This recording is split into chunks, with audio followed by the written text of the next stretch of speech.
क्या हुआ जब पूरी की पूरी संसद से सत्ता पक्ष ही गायब हो गई, सरकार ही गायब हो गया। दोस्तों, दूसरों को संसदीय परंपराओं और संसदीय प्रणालियों का, प्रोटोकॉल्स का भाषण देती है बीजेपी, लेकिन आज जो उसने किया है ये बताता है कि संसद को लेकर ये सरकार कितनी सीरियस है। आज जानते हैं क्या हुआ है, राज्यसभा शुरू हुई तो सरकार ही गायब थी। ये ऐसा मौका था जो मैंने नहीं देखा है, होता होगा, कभी हुआ होगा, लेकिन ये तो हद ही हो गई। हुआ क्या, राज्यसभा की कार्यवाही शुरू हुई तो विपक्ष ने चिल्लाना शुरू कर दिया, और उसने गलत नहीं चिल्लाना शुरू किया था, सत्ता पक्ष की तरफ से कोई भी नहीं आया था। दोस्तों, सुबह 11 बजे लोकसभा राज्यसभा की कार्यवाही शुरू होती है, ये तो सबको पता है, और सत्ता पक्ष को तो हर हाल आना ही होता है, क्योंकि दसियों सवाल आपसे पूछे जाते हैं, कई तरह की चर्चाओं में आपको शामिल होना होता है। लेकिन जैसे ही कार्यवाही शुरू हुई, विपक्ष ने इस बात को लेकर सवाल उठाने शुरू कर दिए कि सामने देखिए, सरकार की जो पूरी बेंच है खाली है, सरकार की तरफ से कोई मंत्री नहीं आया है, कोई एक मंत्री भी नहीं था। हालत ये हो गई कि इसका उपराष्ट्रपति सीपी राधाकृष्णन उस मामले को संभालने की कोशिश कर रहे थे। सीपी राधाकृष्णन दूसरों से कह रहे हैं, सत्ता पक्ष के सांसदों से कह रहे हैं, अपने मंत्रियों को बुलाइए, अपने मंत्री जी को बुलाइए। क्या गजब चल रहा है संसद में। मंत्री जी को पता नहीं है कि 11 बजे संसद चलती है, उनको आना होता है, वो नहीं आ पा रहे, दूसरों को भेज दीजिए, वो नहीं आ पा रहे, दूसरों को भेज दीजिए। मोदी जी के पास तो पूरी फौज है मंत्रियों की, कोई आ नहीं पा रहा है क्या यहाँ पर संसद में। और तो और दोस्तों, हालत उसके बाद जो एलओपी है राज्यसभा के, मल्लिकार्जुन खड़गे, वो खड़े हो गए और उन्होंने इस मुद्दे को उठाया और कहा कि ये क्या तरीका है, संसद चल रही है और कोई मंत्री यहाँ पर नहीं आया है, आप हाउस अडजर्न कीजिए, ऐसे हाउस नहीं चलेगा। और हालत ये हो गई कि उपराष्ट्रपति कहते रह गए, मंत्री को बुलाइए, मंत्री को बुलाइए, मंत्री का आता पता नहीं, 10 मिनट के लिए हाउस अडजर्न रहा है। Please look at the front row. No cabinet minister is present. Not a single cabinet minister. Not one cabinet minister. Okay. Sir, breach of parliament. I will take it up with the I will take it up with the governor. Please. No. This is not. They are on the way. Arre.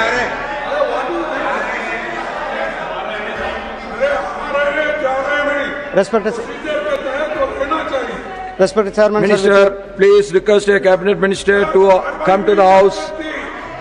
Please request the cabinet minister to come to the house. I am requesting them.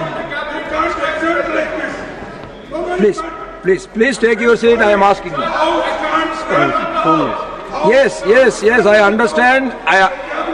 I understand the procedure. Please take your seat. I have requested the minister. कुछ नहीं करना, बैठो। जो ला रहे जा रहे हैं।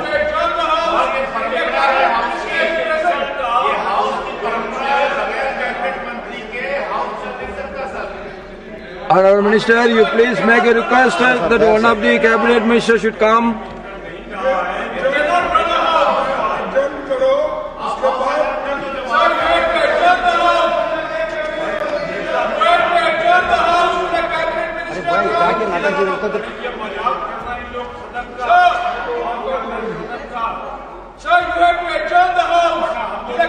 They are coming.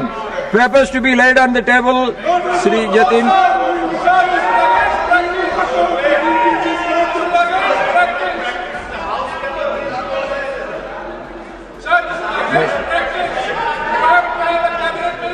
I do agree. Why, Jairamji, you are shouting?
The House is adjourned for 10 minutes. We will meet again by 11:15. अब दोस्तों ये कितना बड़ा हिकअप है, आप सोचिए कि कोई भी मंत्री राज्यसभा में आया नहीं, राज्यसभा की कार्रवाई शुरू हो रही है।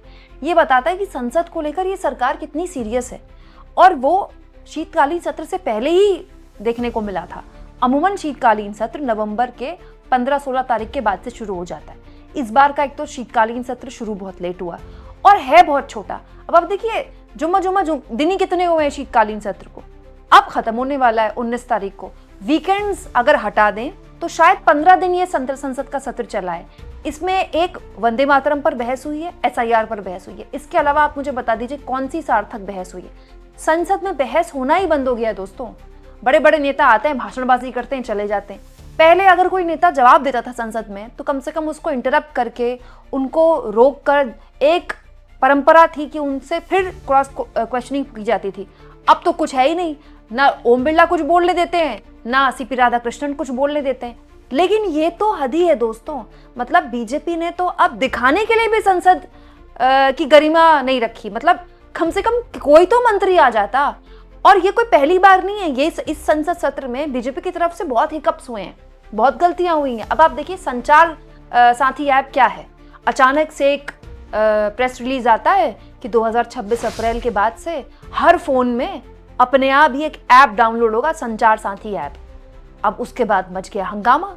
संसद चल रही थी, सरकार ने एडवेंचर कर दिया, हंगामा हुआ। सरकार पर विपक्ष के लोगों ने जासूसी करने के आरोप लगाए कि देखिए ये तो आपके बेडरूम में घुसना चाहते हैं, आपके बच्चों के फोनों में घुसना चाहते हैं, ये जानना चाहते हैं कि प्रेमी प्रेमिका से क्या बात कर रहा है, पति पत्नी से क्या बात कर रहा है, आप अपने जो व्यापार के जिनसे आप व्यापार करते हैं उनसे आपकी क्या लेन देन है, ये तो आपकी फोटोज, आपकी चैट सब पढ़ना चाहते हैं, आपके पासवर्ड लेना चाहते हैं।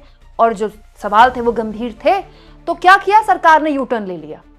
ज्योतिरादित्य सिंधिया संसद में कहते हैं कि नहीं, हम कोई अनिवार्यता नहीं है, फोन में ऑलरेडी ऐप इंस्टॉल होगा, आप चाहें तो डिलीट कर सकते हैं। जबकि सरकार ने नोटिफिकेशन जारी करते हुए कहा था कि ना तो वो डिलीट हो सकती है, ना ही आप उसको रिस्ट्रिक्ट कर सकते हैं।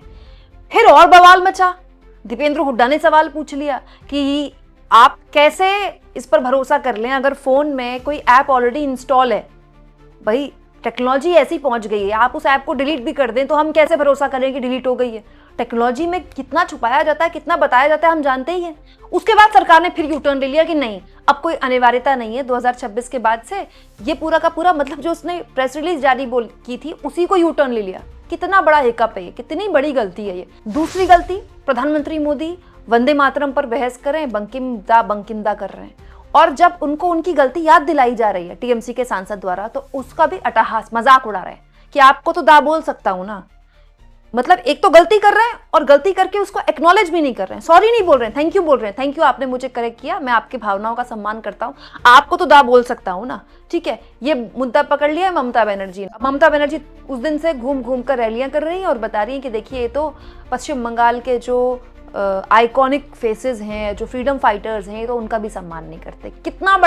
कितनी बड़ी गलती है ये। ठीक है, और सबसे बड़ा ब्लंडर तो हमारे गृह मंत्री अमित शाह जी, बताइए, साला कर रहे हैं संसद के अंदर। और अजीब बात है कि उसके लिए माफी भी नहीं मांग रहे हैं। लोकसभा अध्यक्ष से कह रहे हैं उसको हटा दीजिएगा, वो एक्सपंज भी नहीं किया गया है, उसको रिकॉर्ड में ही नहीं लिया गया। एक्सपंज नहीं हुआ है वो, उसको रिकॉर्ड में ही नहीं लिया गया, मतलब रिकॉर्ड में नहीं है वो संसद के। लेकिन वो भी तब अमित शाह को होश आई जब उनकी जुबान से साला निकल गया, जब राहुल गांधी ने उस पर आपत्ति दर्ज कराई। ओम बिरला ने नहीं टोका उनको, अमित शाह को पता भी नहीं था उनकी जुबान से साला निकल गया। ये सब क्या चल रहा है? लोकसभा की बहस में। तो ये जो संसद का सत्र है, इस सरकार की अलग अलग शर्मिंदगियों के लिए, गलतियों के लिए जाना जाएगा। और उनमें से एक ये भी आप जोड़ लीजिए कि राज्यसभा चल रही है और सरकार के मंत्रियों का अता पता ही नहीं है, पता नहीं कहाँ है। कल रात मोदी जी के घर में NDA के सांसदों की डिनर पार्टी हुई है, तो शायद लंबी चल गई हो। अरे तो लंबी चल गई थी तो अलार्म लगा लेते ना। संसद जरूरी है कि डिनर पार्टी जरूरी है? आपको क्या लगता है दोस्तों? कमेंट बॉक्स में जरूर लिखें और जितना हो सके चैनल को शेयर भी करें और सब्सक्राइब भी।